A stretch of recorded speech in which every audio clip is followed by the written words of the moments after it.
بسم اللہ الرحمن الرحیم۔ اس آدمی کے لیے خوشی ہے جس نے آخرت کے لیے خالص کام کیے اور نیک عمل کمائے اور وہاں کے لیے ذخیرہ حاصل کیا اور ناجائز کاموں سے بچا رہا۔ کسی جانے والی چیز کو مت پکڑ کر رکھ اور کسی آنے والی سے جدائی اختیار نہ کر، سمجھ لے کہ دنیا جانے والی اور آخرت آنے والی ہے۔ اپنی آخرت کی فکر رکھ اور اپنے نفس کا غم نہ کر، بہت سے غمگین ہیں کہ ان کا غم کرنے سے دائمی خوشی حاصل کی اور کئی ایک رنج میں ڈوبے ہوئے سائل مقصود پر پہنچے۔ خود اپنے نفس کو اپنا محافظ اور نگہبان مقرر کر اور اپنی آخرت کے لیے دنیا سے کچھ حصہ لے۔ قیامت کے دن اللہ تعالیٰ کے سائے میں اس شخص کو جگہ ملے گی جو دنیا میں اس کا مطیع و فرما بردار رہا۔ اپنی آخرت اور لوٹ کر جانے کی جگہ کی کوشش اور جہاد کو لازم پکڑ۔ جو شخص آخرت کے عذاب کا خوف رکھتا ہے وہ برائیوں سے باز آ جاتا ہے۔ سخاوت تمام خوبیوں کی کان اور بخل تمام برائیوں کی جڑ اور بنیاد ہے۔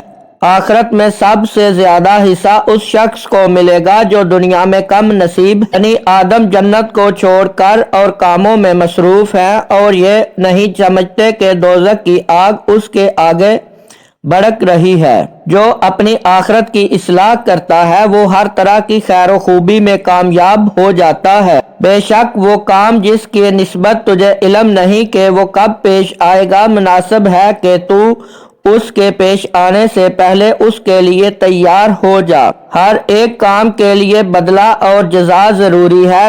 وہ کام کرو جو آخرت میں کام آئے اور دنیا کے جمع کرنے کی کوشش بالائے طاق رکھو۔ آخرت کی ہر ایک چیز بنسبت سننے کے دیکھنے میں بڑی معلوم ہوتی ہے اور دنیا کی ہر ایک شے بنسبت دیکھنے کے سننے میں بڑی معلوم ہوتی ہے۔ اس آدمی سے بڑھ کر کون زیادہ نقصان ہو سکتا ہے جو آخرت کو دنیا کے عوض بیچ ڈالتا ہے۔ تمام نیکیوں کا خلاصہ یہ ہے کہ انسان باقی رہنے والی آخرت کے لیے کوشش کرے اور دنیا فانی کو حقیر سمجھے۔ آخرت میں سب سے زیادہ غنی وہ شخص ہوگا جو دنیا میں سب سے زیادہ محتاج ہے۔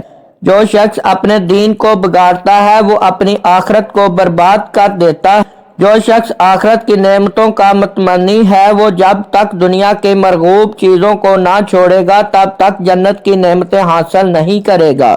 میں نے غصے کے گھونٹ پینے سے زیادہ شیریں اور خوش مزہ گھونٹ کسی اور شے میں نہیں پائے۔ بے شک اللہ تعالیٰ کی بارگاہ میں پیش ہونے کے وقت محب دنیا بڑھ کر کوئی تیرے لیے زیادہ مضر نہ ہوگا۔ جو شخص زمانے کی حالت کو سمجھتا ہے وہ آخرت کی تیاری اور دنیا کے کاموں میں ہوشیاری اور مستعدی سے غافل نہیں ہوتا۔ بے شک تیرے آگے ایک مشکل گھاٹی آنے والی ہے جس میں ہلکے بوجھ والے بھاری بوجھ والوں سے اچھے ہوں گے اور تو اس سے اتر کر ضرور بہشت یا دوزخ میں اس روز سے ڈرو جس میں تمام کاموں کی جانچ پڑتال ہوگی اور لوگ سخت گھبراہٹ میں ہوں گے۔ بے شک تم کو آخرت کی طرف لوٹنا اور بارگاہ اللہ تعالیٰ میں پیش ہونا ہے۔ بیماری کی کوئی جزا نہیں لیکن وہ گناہوں کو کم کرتی ہے اور ان کو اس طرح گراتی ہے جیسے درختوں سے پتیاں۔ ایسی تمام باتوں اور کاموں سے پرہیز رکھ جو آخرت اور دنیا کی خرابی کا باعث ہیں۔ مجھے اس شخص کی حالت پر تعجب ہے جو دنیا میں پیش آنے والی تکالیف کے دفع کرنے سے عاجز ہے، پھر وہ قیامت کے خطرناک عذاب سے کس طرح بے فکر ہے۔ عقل کی خرابی راہ راست سے ہٹاتی اور آخرت کو بگاڑتی ہے۔ اللہ تعالیٰ نے جو نعمتیں تمہارے لیے بنا رکھی ہیں اس کے مستحق اس طرح بنو کہ سچائی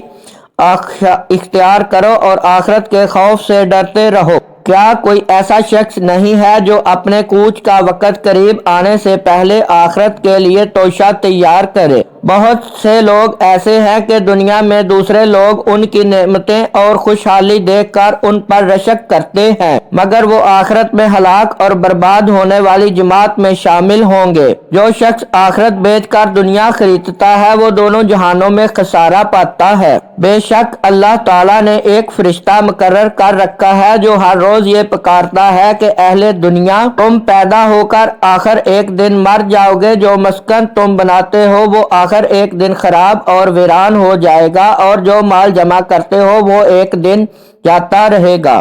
خوشی ہے اس شخص کے لیے جس نے آخرت کو یاد رکھا اور اس کے لیے بہت سا توشہ تیار کر لیا۔ آخرت میں نہ تو اعمال صالحہ میں کچھ زیادتی ہو سکے گی اور نہ گناہوں کے عذاب میں کمی ہوگی۔ شرافت مال اور دولت حسب و نسب سے نہیں بلکہ عقل و فہم اور ادب سے ہے۔ جو شخص آخرت کا خوف رکھتا یا دنیا کے کسی مطلب کے فوت ہو جانے سے ڈرتا ہے، وہ صبح پہلے اٹھتا اور اندھیرے میں اپنا کام شروع کرتا ہے۔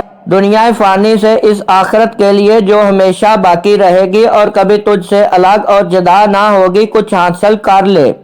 یہ انسان تعجب کے قابل ہے کہ وہ چربی سے دیکھتا اور گوشت کے لوتھڑے سے بولتا اور ہڈی سے سنتا اور ایک سوراخ سے سانس لیتا ہے۔ بے شک میں تمہیں یہ بات بتلاتا ہوں کہ آخرت کے لیے اچھی تیاری کرو۔ آخرت کے واسطے بہت سا سامان مہیا کر لو۔ جتنے نیک کام تم نے دنیا میں کیے ہیں وہ سب وہاں تمہارے سامنے دھرے جائیں گے۔ جو مال تم نے دنیا میں چھوڑا ہے، آخرت میں اس پر ندامت اٹھاؤ گے اور تمہیں اپنے کیے کا بدلہ ملے گا۔ چاہیے کہ آخرت کا کام کرنے سے تجھے کوئی کام مانع نہ ہو کہ اس کے واسطے فرصت قلیل ہے۔ آخرت باقی اور دنیا فانی میں امتیاز کرنا بہترین نظر۔ تمام فکر اور کوشش اس بات کے لیے کہ قیامت کی بدبختی سے خلاصی اور وہاں کی مصیبت عذاب سے نجات اور بچاؤ حاصل ہو۔ جو چیز گر جائے وہ اس طرح ہو جاتی ہے کہ گویا اس کا وجود ہی نہ تھا، اور جو چیز آنے والی ہے اس کا آنا ایسے یقینی ہے کہ گویا وہ وجود میں آ چکی ہے۔ گناہوں پر شرمندہ ہونا انہیں ختم کر دیتا ہے اور نیکیوں پر غرور کرنا انہیں برباد کر دیتا ہے۔